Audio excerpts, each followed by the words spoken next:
दाग दाग उजाला, ये शब गजीदा शहर, वो इंतजार था जिसका कहीं वो शहर तो नहीं। फैज अहमद फैज की इस लाइन को आज समझने की जरूरत है। ये नए भारत का नया उत्तर प्रदेश है। यहाँ सुख भी है, शांति भी और समृद्धि भी, जहाँ बिना किसी भेदभाव के समाज के हर तबके के लिए बराबरी से काम किए जा रहे हैं। महाकुंभ की व्यवस्था हो, बेटियों की सुरक्षा हो, नौकरी की आस हो या उत्तर प्रदेश का विकास हो, यूपी में चौतरफा विकास दिख रहा है। उत्तर प्रदेश में अब माफियाओं का राज नहीं बल्कि कानून की व्यवस्था दिख रही है। आज बंदूक की नोक पर कोई किसी से काम नहीं करवा सकता, और अगर कोई इसकी हिमाकत भी करता है तो उसका क्या अंजाम होता है ये शायद किसी को बताने की जरूरत नहीं है। आज योगी को यूपी की सत्ता संभाले 8 साल हो गया। बीते 8 सालों में यूपी की दशा किस तरीके से बदली उससे कोई परे नहीं है। वो पिछली सरकारों का दौर था जब मुख्यमंत्री के इशारे पर माफियाओं की तूती बोला करती थी। वो दौर था जब गुंडे मवालियों का राज होता था। मुख्यमंत्री सिर्फ नाम का मुख्यमंत्री होते थे, बाकी पूरी यूपी में सब कुछ माफियाओं के इशारे पर चलता था। पुलिस प्रशासन सब दंगाइयों के कब्जे में था, लेकिन अब सब बदल गया है। सीएम योगी का महाकुंभ, बेटियों की सुरक्षा, नौजवानों के पलायन को लेकर एक बड़ा बयान सामने आया है। साथ ही कानून व्यवस्था को बेहतर बताते हुए कहा, ये नए भारत का नया उत्तर प्रदेश है, जहां बेटियां सुरक्षित हैं, नौजवानों को नौकरी दी जा रही है। उत्तर प्रदेश तेजी से विकास कर रहा है। सीएम योगी ने दावा किया, प्रयागराज में दिव्य और भव्य महाकुंभ हुआ। 66 करोड़ से अधिक श्रद्धालु महाकुंभ में शामिल हुए। महाकुंभ में लूट छेड़छाड़ की कोई घटना नहीं हुई। महाकुंभ दुनिया का सबसे बड़ा आयोजन हुआ। आज यूपी की तस्वीर बदल चुकी है। उत्तर प्रदेश में कानून का राज है। अब किसी व्यापारी का अपहरण नहीं होता। हमारे युवा नौकरी देने वाले बन रहे हैं। उत्तर प्रदेश तेजी से विकास कर रहा है। आगे सीएम योगी ने कहा, पहले बेटियां स्कूल जाने से डरती थीं, अब सुरक्षित माहौल मिल रहा है। पहले नौजवानों को पलायन का सामना करना पड़ता था, अब नौजवानों को नए नए अवसर मिल रहे हैं, जिससे उनको आगे बढ़ने में काफी मदद मिल रही है। ये नए भारत का नया उत्तर प्रदेश है। भगवान राम का जिक्र करते हुए सीएम योगी ने साफ तौर पर कहा कि श्री राम के लिए अगर सत्ता भी गंवानी पड़ेगी तो कोई समस्या नहीं। उन्होंने कहा कि हम सत्ता के लिए आए ही नहीं हैं।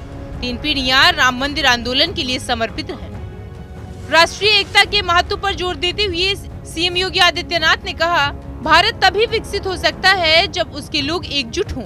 उन्होंने आगे कहा कि अगर भारत एकजुट रहेगा तो दुनिया की कोई ताकत भारत को विकसित राष्ट्र बनने से नहीं रोक सकती। श्री राम अयोध्या धाम में मुख्यमंत्री युवा उद्यमी विकास के अंतर्गत अयोध्या मंडल के उद्यमियों को ऋण वितरण हेतु आयोजित कार्यक्रम में बोलते हुए सीएम योगी ने कहा, जिसने राम का नाम लिखा वो महान हुआ। योगी आदित्यनाथ ने कहा कि अयोध्या में सूर्यवंश की परंपरा में एक अवतार के रूप में मानवीय मर्यादा और आदर्श के सर्वोत्तम स्वरूप प्रभु श्री राम हैं, जिनकी पावन धरा पर आयोजित ये सम्मेलन अद्भुत है। मुख्यमंत्री ने कहा, मैं अद्भुत इसलिए कह रहा हूँ क्योंकि इतने वर्षों तक अयोध्या मौन रही, जबकि ये सत्य है कि जिसने राम पर लिखा वो महान हुआ।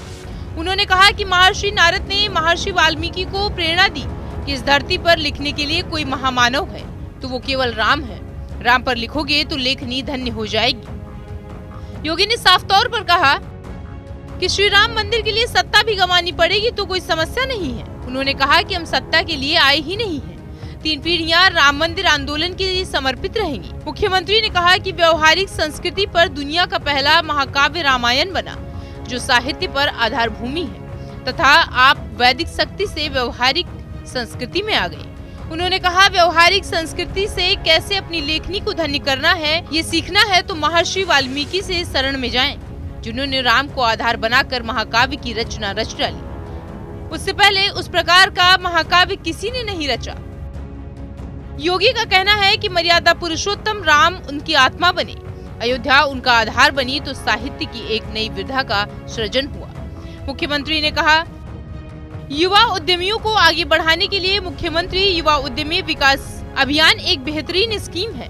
उन्होंने कहा कि आस्था भी आजीविका का माध्यम बन सकती है, संस्कृति का पर्व भी रोजगार का पर्व बन सकता है, संस्कृति भी समृद्धि का आधार बन सकती है। उन्होंने आगे कहा कि ये वही उत्तर प्रदेश है जहां उपद्रव होते थे।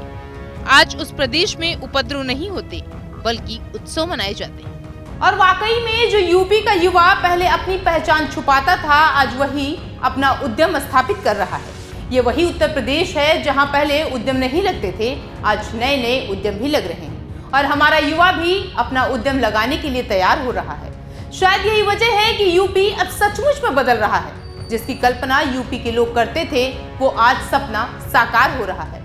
फिलहाल इस खबर में इतना ही और ऐसी तमाम खबरों को देखने के लिए आप जुड़े रहिए जनतंत्र टीवी के साथ।